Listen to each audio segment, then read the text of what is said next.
আজকে আমরা একটি গুরুত্বপূর্ণ রাইট ফ্রম ভার্ব থেকে রুল সলভ করব, যেটি চাকরি পরীক্ষায় বারবার কমন আসে। বিগত বিভিন্ন পরীক্ষা দেখা গেছে এই টাইপ থেকে সবচেয়ে বেশি প্রশ্ন আছে। আজকে আমরা এটা সলভ করব যাতে এই টাইপের প্রশ্নগুলো আসলে আমরা সহজে আনসার করতে পারি। এখানে আমাদের দুটি প্রশ্ন আছে। একটি প্রশ্ন হচ্ছে it is high time you dash change your bad habit. এখানে যে ভার্বটা দিছে এই ভার্বটা আমাদের কীভাবে বুঝবো যেটা ভার্বের 1 নং না 2 নং না 3 নং হবে। তারপর দেখি দ্বিতীয় বাক্য দেখি যে I fancy I get the chance. এখানে যে এই গেট বাক্যটা দিছে এটা কীভাবে বুঝবো, এটা আমাদের B2 বা পাস্ট টেন্স, প্রেজেন্ট টেন্স না পাস্ট পার্টিসিপল হবে। এইটা বোঝার আমাদের কিছু একটা রুলস আছে যে it is high time, it is high time, it is time, it is high time.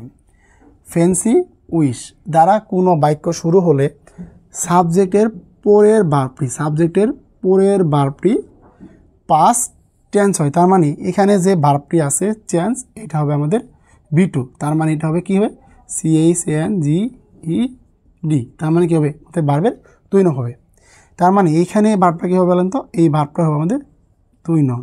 এটা আমরা কীভাবে আনসার করবো, যদি কোনো সেন্টেন্সের ভিতরে it is time, it is high time, fancy wish দ্বারা কোনো বাক্য যদি শুরু হয় এবং সাবজেক্টের পরের ভার্বটি যদি বুঝতে হবে আমাদের হবে পাস্ট টেন্স। আশা করি এই টাইপের প্রশ্নগুলো আসলে চাকরি পরীক্ষায় সহজে আপনারা 1 মার্ক